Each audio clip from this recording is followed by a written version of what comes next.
When it comes to cybersecurity, when it comes to cyber-physical security, defense measures, any kind of technical measures to counter cyber threats tend to start with authentication. They are followed often by access control. Now, authentication is about proving that it is you. So it's about proving authenticity. It is about proving that the person, the user, the subject in general, the process, the system that tries to do something, tries to access something, that this entity has the right to do that they are the authentic person. So they are proving. So I'm proving that I am myself. I'm proving who I am to the system. And to do that, the most common way is to do it by showing that you know something that only you should know it. So this is like what you know, the what you know type of authentication. Now, what you know tends to start with a password. So this is by far the most common. You show that it is you because only you could possibly know this password for this login. So it is only you that you could possibly know this PIN for your smartphone, for example, or your cyber-physical device, your IoT device. And beyond what you know, then there is what you have. So this is not anymore about something that you may remember, something that only you would remember, but this is something that only you should have with you. So this is something that you own and something that you carry with you, and this is what you attach perhaps to a system. This is what you attach to a ticketing system, let's say for the train. This is what you bring in close proximity with some system that checks smart cards. So this is something that you have to have with you. And then there is the biometric type of authentication mechanisms, what you are. In the biometrics systems, you prove that it is you, for example, with a fingerprint. So only you should have this fingerprint. So only you could possibly show this fingerprint to the system, to the fingerprint reader. So you prove that it is you. You authenticate yourself based on what you are. So you don't have to remember something, you don't have to carry something with you, but you have to continue having the same fingerprint, of course. And then there is a fourth type. This is more common with cyber-physical systems, especially with mobile cyber-physical systems, than with conventional computing systems. Well, the other three are everywhere. And this is the where you are. Now, where you are is rarely used on its own as authentication mechanisms because many people can be in the same place, but it is often used as a second factor of authentication. So it makes it more certain in a sense that it is you because you are in the right place when you use some system. So if we start with what you know, as I said, these are the standard one is the password-based type of system. So this is often the first line of defense for any system, especially for cyber-physical systems. However, all types of passwords have a common problem, or multiple actually, they have multiple common problems. One of them is that they can be guessed. So if they are very complex, people may forget them. If they are very simple, then it might be something obvious that is based on one's interests, one's likes and dislikes. So in this way, it might be something that you can find by knowing them personally or by checking on their social network profiles. So it is something. So the password often is something that can be guessed, and if it cannot be guessed, if it's something extremely difficult, then it is not unusual for this to be lost. To be forgotten by the user, or if they belong to some organization that requests, for example, to change the password every 3 months, then they might simply be adding 1, 2, 3 at the end of the password. So there are many weaknesses with using passwords in general, but they are among the best, although anything but perfect systems that we tend to use. Of course, passwords can also be sniffed, in the sense that if someone is connecting to something else via the network, then they are effectively sending their password over the network. Okay, this is not that simple. Of course, there are much more advanced ways of doing this, but generally, when one uses a password, there are many different ways in which this password can be sniffed or can be guessed. Passwords are very common with SCADA systems, with medical systems, not just SCADA, and not just passwords, but also PINs, and generally things that you need to know, things that you need to remember. However, it is not uncommon. There are many reports. It's very frequently that we see such reports of things like traffic light systems, of medical systems, of SCADA systems, things in general that are safety critical and which are protected by I must say, pathetic passwords, like 3-character passwords, or even worse, they're left with a factory default password. And why is that a bad idea? Well, it's a bad idea because every factory default password can be found online by downloading the device's manual usually from the manufacturer's website. So passwords are useful, but they have so many weaknesses that we cannot only be based on passwords. So a second type of authentication we mentioned is the what you have. And the typical case here is the token based. So we might have a USB stick, a key fob for the garage, and equivalent for more advanced cyber-physical systems, a smart card. A smart card might be the SIM card, it might be a banking card, it might be the access control system for a building. So all of these systems are there to authenticate by proving that you are the right person by owning and showing or using the card that only you could have. And how do they do this? Well, the smart card has cryptographic capabilities. It runs some cryptographic operations on the chip, and with this it proves to the other system, which might run the same ones, for example, and check if they match, and it proves that it has the right secret keys. So this must be the correct card. So the person who owns it is the person who should have it. Right, and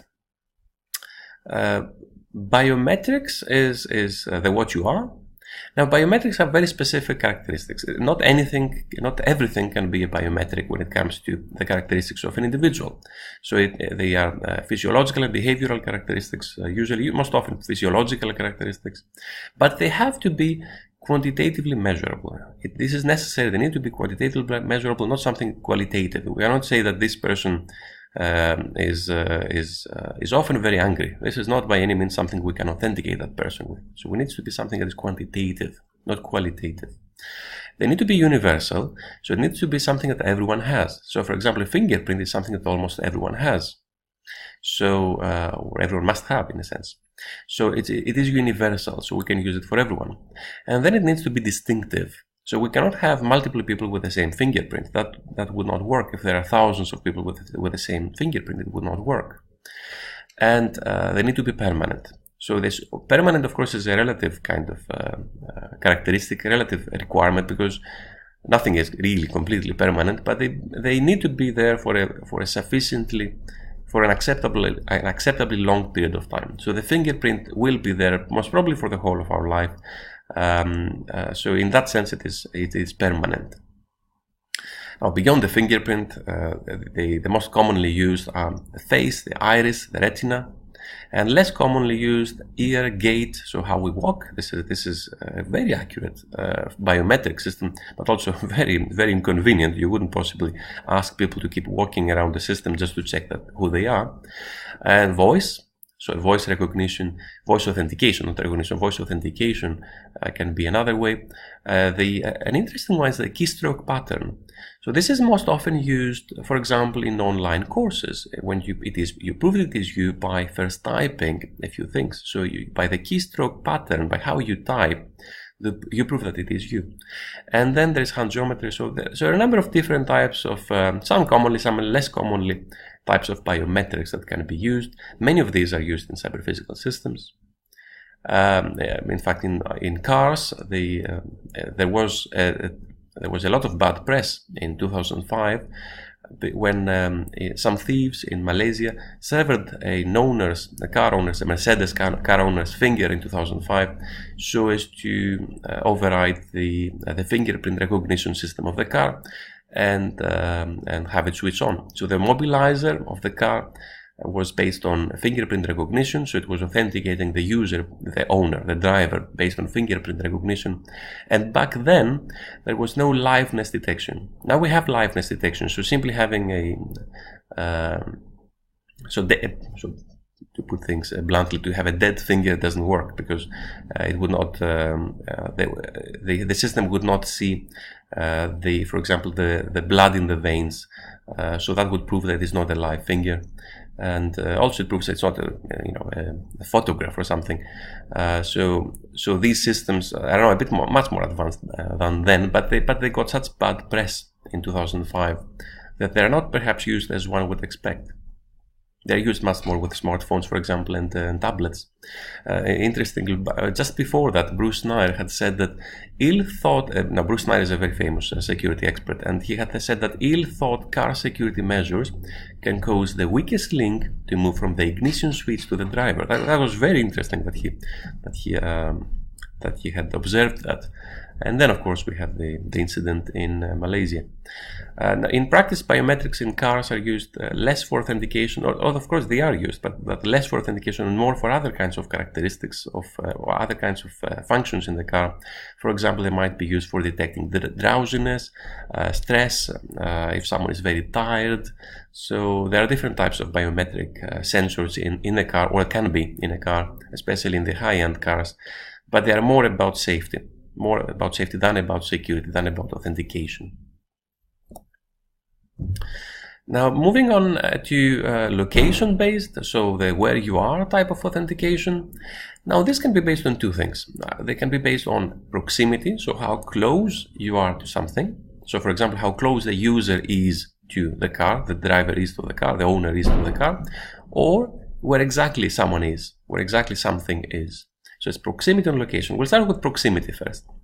Now, proximity can be measured or can be inferred in a number of different ways.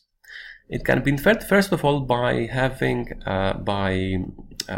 checking if a system, let's say token, a key, if the key, for example, is near the car.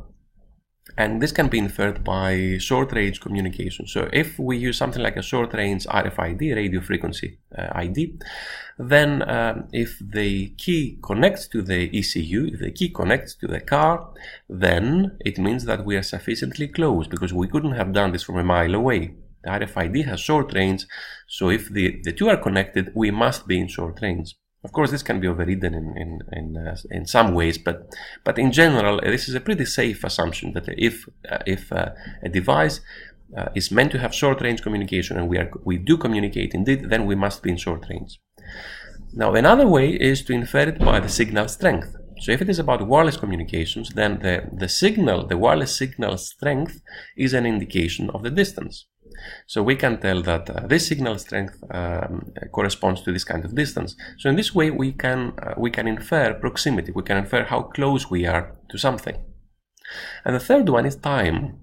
Now, this is usually referred to as distance bounding, and it can be, for example, the time that it takes to transmit a signal and have the reflection back, if it is ultrasonic communication, for example, or it might be send a packet, a network packet, and wait for the network packet to come back. So this would be an indication of proximity, so how far we are from something, if we are close enough to something based on time. So this is distance bounding. And these applications can be used in anything that needs proximity. So if the second factor, rarely the first one, of course, if the second factor of authentication is proximity, then this could be used in IMDs, in implantable medical devices. The user is the authentic user, or perhaps the other way around. The user cannot be the authentic user if the distance is greater than something. Or it can be the passive keyless entry system in a car. So we infer that the owner of the car is indeed in proximity by the short-range communication. So if the short-range communication is achieved, if the key and the car communicate, then the owner is close enough. So perhaps the car might unlock itself. And then there is the location. So that was proximity, which is relative distance, which is the relative location, which is the distance from the user, and then there is location, which is the exact location. So where someone is, not where someone is in relation to something else, but where someone is. So this can be inferred by GPS. So we know where we are because this is because we know it through the GPS location. Or it can be based on some kind of indoor localization infrastructure. This might be a Bluetooth low energy, for example. If my mobile phone is has this signal strength to this Bluetooth beacon and that Bluetooth beacon and the other Bluetooth beacon, then I must be there. So you do some form of triangulation or trilateration, some form of geometrically identifying where you are with some degree of with some accuracy, based on a wireless infrastructure around you. So the mobile phone of yours is there because this is the only way it would communicate with this kind of signal strength and that kind of signal strength with the various wireless devices in this area, in this, let's say, shopping center. And the third one is that one can infer, for example, that they are at home if they are connected to the home Wi-Fi. There's no way you can connect to the home Wi-Fi if you're 20 miles away. So you must be at home if you are connected into the Wi-Fi. And this is a mechanism that is actually used in some applications, for example, for smartphones. An application would be that let's say that we would like to unlock the smart lock of the door. So we'd like to unlock the door at home based on an app or based on a biometric authentication that is featured on our smartphone. Well, we can do this, but only if the location matches the location of the owner's home.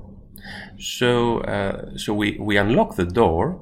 We do it in the same way as the passive keyless entry system might work, perhaps. We unlock the door only if we are within, only if the GPS location says that we are outside our home, or if we are connected to the Wi-Fi, perhaps. So it is a two-factor authentication in this case, and it is the location rather than the proximity. So it's not how close we are to the home. It is that the GPS location says or indicates that we are at home or just outside our home door. And now, following authentication, if one proves that they should be granted access. So authentication is about proving that a subject, which can be a user, a process, a system, an application, that someone, let's say a user, let's make things easy. So that a user should be granted access at all. So authenticate is that I am authenticated to have access in general. Now, access control, though, is a bit more specific. That is the next step. Is okay, you have authenticated yourself, you are the authenticated user. Now, what can you do as a you? So this is access control. What can an authenticated subject do? And the first, simplest of all, is have some form of access control list, which specifies that you can do that. The other person can do that other thing. So the permissions are assigned based on the person, on the user, on the subject. So if it is you, you can do that. If it is someone else, that someone else can do that something else. And it is specifically mentioned, it is specifically listed in an access control list, what everyone can do. So these are permissions per person, per user, per subject. But then it can also be more general per role.